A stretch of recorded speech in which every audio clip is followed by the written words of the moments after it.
ఈసారి ఎన్నికల్లో ప్రజలు గెలవకపోతే, జగన్మోహన్ రెడ్డిని ఓడించకపోతే ఈ రాష్ట్రానికి ఇవే చివరి ఎన్నికలు.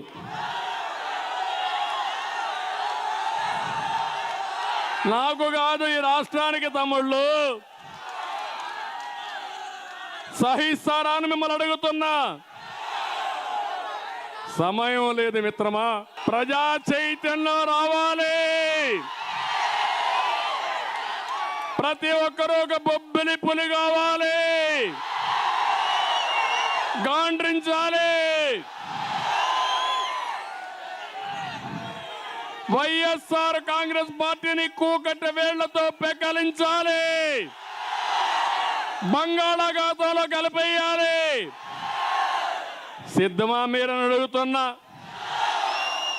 సిద్ధంగా ఉన్నారని అడుగుతున్నా.